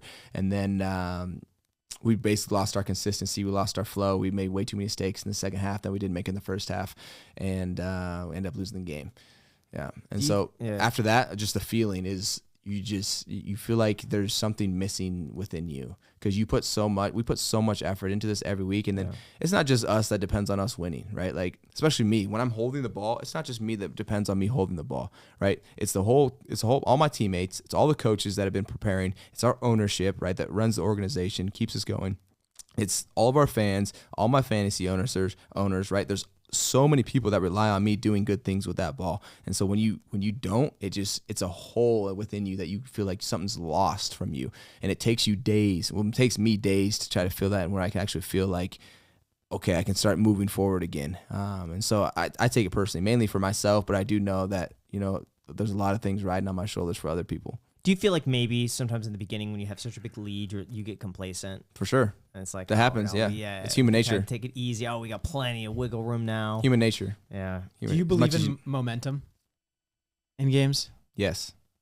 It's kind of like that complacency, right? I think that plays into that, where it's like we do everything we can to not get complacent, right? We go in halftime, hey, 0-0, like that's the mentality. We come out 0-0, we got to go play a game, right? And for whatever reason, I don't know if it's a subconscious level, like I can't really explain it, but there's definitely a momentum where things are going well for you, and you keep going, and there's a vibe, and you feel it throughout the stadium, even if it's home or away. If it's away, then the stadium's quiet. If it's home, everyone's rocking energy. You feel it. It's right. It's contagious, right? Through the coaches, through the fans, through the players. And so there is some type of momentum where you're in a mojo, right? Where you're just going, and things are clicking. And there's also the opposite, you know, where I've gotten beat, 40-7, where it's like we couldn't get anything going. I know we're not this bad, but I don't know what's happening, but anything we try is not working. So yeah, for sure. So what happens then after the recap? It's 4 or 5 p.m. Yep, 4 or 5 p.m. Recap. What's happened? All right, let's get a break. Boom. We got 5 minutes. Bunch of media come in. That's when the media comes in. Media swarm in the locker room, right? Wants to know what happened, or congratulations, tell me about that catch. They want to know the best, and they want to know the worst, and they're going to go to the people that were involved in those plays. And what's your incentive to talk to the media? You don't have to talk to the media. You have to be available. You don't have to talk to them, though. And so a lot of you have to be available. You have per contract? Yes, per contract you have to be available to media. You do not have to talk to them, though. Right? What does that mean, though? Like, they could put a mic in your face. You can't just leave, right? So, you can't ditch. For perfect example, there's a guy, he's a running back, his name is Marshawn Lynch, and his response to anyone in media, because he didn't want to talk to him, was, I'm just here so I don't get fined. And he would just literally repeat that over and over and over and over again. I'm just here so I don't get fined. And he did that for years. And that was his response. And he would, and so it's funny that the media can pull you to the podium. If they're like, hey, we want to see, they would always pull Marshawn to the podium to get that clip. And they would every single time. I'm just here so I don't probably get liked fined. that. Yeah, it's got to be a catchphrase after a while. It like turned into a game for the media. They're like, let's see if we can get him. Because every once in a while you might get him to like say something, but it was rare. And so couldn't you just use it to promote something? Like, So- man, the game was awesome, but no, it's Yeah, I'm awesome. just- It's shout out my app. new I'm just merch wearing company. all Yeah. experience QR codes everywhere, and kinda You like, should you should sell you a shout out on the media from your experience. That would be good. Right, That would right. be good. Hey, media, if you want to interview, tap into experience. Yeah. 10-minute interviews, $100. You could also go to icedcoffeehour.club because Shout out the club. because .com was taken. That's why. Yeah. Hated that. You know what? Yeah. though? You could also get Lexar SD cards, Austin. They're by He far uses the best. Lexar. They pay him for that. Yeah. Oh yeah, that's a paid promotion. Paid promotion. Oh yeah, I have to disclose that's a paid promotion. Okay, But- yes. Oh, there it is. Oh, yeah. Yeah, So- but I do have to say they're pretty good. They're pretty good. Yeah, that's what we use now. Yeah. Okay. They're So really wait, good. what is it? It's Lexar- an SD card, Lexar basically, and hard storage, drive. yeah. Memory Storage. storage. Yeah, I'm not paid to say that. No. Alex is. No. I just genuinely like the product. That's Okay, it. okay. That's the There you truth, go. yeah. There you go. That's a Yeah. good product. Hey, you got to respect a good that's product. Yeah. Yeah. I have to ask you. So you said parties with celebrities and stuff. This is more of a fun question. Don't feel like you're showing off here, but who's like the biggest flex that you have in your phone? Like the biggest contact. Ooh. Like I want to know. The biggest contact. So I did some stuff with Kevin Hart. Went on as cold as balls, and so Wow. yeah, that was pretty epic, man. And so as far as contacts, that's my biggest contact. I mean, it's a pretty big. How one. often do you call him? How often? No, do you guys- that was a one-time thing. I haven't hit him up yet. Because he was talking to me. We were talking about my story and everything like Yeah. that. And he has like an audiobook company. He thought it'd be interesting to maybe talk about something in the literature space. And so that's how we got connected, just on a deeper level. And so that's the only thing we've But you ever guys talked don't about. text ever? No. Have you we're not. ever thought about like a good, like a good morning text? Hey, good morning, man. I hope you have a good day, brother. Happy birthday! Just thinking of you. Like, no. Look, I don't want to overstep, right? I want to make sure if I'm coming to Yeah. him, I'm coming to him with something that's relevant and isn't. I know he's a busy man. Yeah, I feel like there's a good middle ground though, because if you just go years without texting, That is then the true. random out of the blue is weird. That is true, Then it's yeah. like, oh, you've been thinking about this for a while. is true. But if it's like every few months, It was then So it's, we like did the thing a more couple months organic. ago. Yeah. Okay, the so cold it's about balls, time yeah. that you probably. It might. just Yeah, it's time. I shoot got to hit him up. text. Hey, Kevin. Let me If know you if guys you talked need about a anything. show or something and it comes up, you can send them a photo of that. get 'em on Something the app. reference the conversation. Yeah, Yeah, I would do yeah. that for the app. Yeah. Is there anyone else besides Kevin Hart? Like, Who else? That's pretty cool. I mean, I know Ludwig. Do you know him? He's a YouTuber. Oh, the Ludwig? streamer. Yeah. Ludwig. Yeah, Yeah, Ludwig. Yeah, we we had did him a on the video. podcast. Oh, you had him on? he Yeah, was on that's the what's stuff, up. yeah, That's what's up. So yeah, he's Ludwig. great. Can you get in contact with Tom Brady? Yeah. I mean, pretty much anyone in the NFL is like one call away. Gotcha. Like that's I mean, Yeah. I have to we all ask the know each questions other, everybody's thinking, Yeah. especially the guys that have been playing. Like I've been playing 6 years, and so like the guys that have been playing a while, like we all like one call away. That's cool. Get really connected. And you guys know, right? You guys have a platform. You guys have built this up for yourself. Like people are interested in people that are doing things that are impactful, and so a lot of people that you have you're able to get a contact with these people, or the people who watch. Now, I do want to say we got to say hi to Jeff. Oh yeah. Who is Jeff? Jeff Jeff Bezos. Bezos. Oh, what's up, Our buddy Jeff? Jeff Yeah, Bezos. yeah. Yeah, he's a Jeff. huge fan. Yeah, okay, of okay. So get this. So we Yes. had Sahil Bloom on the podcast. 8 hours later, Jeff Bezos followed him on Twitter. Can't be a coincidence, right? 8 hours. Wait, No, it could never be a 8 hours. coincidence. Was this Absolutely a blue check Jeff Bezos? Yes. The Oh, one this that is was the Jeff, The Jeff Bezos. He's only Yeah. a following $15 subscription Jeff Bezos, No, or the real, actual the one? real actual Wow, Jeff okay, Bezos. He's okay. only following 193 people. Wow. And our podcast guest was one of them after being on the podcast. Our podcast. That's all he is. Yeah, he is our podcast. That's what That he's is known who as. you are Yes, now. Is yes. our podcast. Now, Thanks- some thanks people for putting may me on say the if map. you really watch the podcast, you'd already be following us. But, obviously the guest was more interesting Now, than us. but here's the thing: he could be commenting or watching under like a burner account. Like Yeah, one of- probably. Yeah, be we know you're out commenting, there, like, Jeff. Yeah. first or like one of the comments. First. Yeah. Jack, you look stupid today. Come on, man. Man, dude, he's commenting. Jack is so lazy. You should just listen to Graham. you think Jeff liked Graham the is so April Fool's video? listing off hate So he comments. followed Sahil after, Sahil was on the podcast. Okay. And people were speculating on Twitter. By people, I mean like a couple tweets. Okay. We're speculating like, could be something with the ice. Yeah. I don't think it's not a coincidence because he wasn't tweeting like much before that. So it's not like Graham, a tweet he does went not viral. watch the Iced Coffee Hour. Jeff Bezos. How do you know that? You don't? Because You we don't? titled it I like don't. the billionaire formula to getting rich in 2023. Yeah, He Jeff's might- like, he how might be do I like- get more he rich? might- He's Yeah, you might be looking into that. Who's this literally guy and how do I applies. become more wealthy? to Jeff Bezos, the billionaire formula. He could be like, how do I get rich in He's our 2023? He needs some targeted tips. demographic You for that know? title Yes, right there. exactly. But You know? I'm just saying. No, I don't think think video was what made it for like could have 6 been, people. if there's the 0.001% chance that was actually what happened, I think it's probably someone that knows Jeff that was like, hey, this is a really insightful episode. But why would Jeff care, about this guy? You never know. Ice bathes every You never morning know. before he, who knows? Feel free to say no. No pressure. If we could do a TikTok where you let me try to tackle you one time, what do you say? You know what? Dislocate As his a matter of shoulder. fact, Oh, but you're gonna have to sign a waiver. no, So- we'll stage it. We'll stage it. I'll go down the middle. You jump over me. I could do that. Go Yeah. viral. You think you could jump over him? If he's Yeah. going to tackle if me, I'm yeah, diving yeah. down and smashing into the ground, Jack. Yeah, for sure. Easy. Smashing we into have the ground. park here. I mean, someone's gonna get hurt though. Can't be on this. No, property. I'll jump over Graham, Yeah. and you jump over Alex. Wow. All We'll right, make let's that do it. happen. Let's talking about viral Just clips. watch that you be know. the one time where it's like you dislocate something. And What happened to Austin? What was he making a TikTok? for the iced coffee hour went terribly wrong, and he's recovering for the next year. That would be bad. I would feel so Yeah, bad.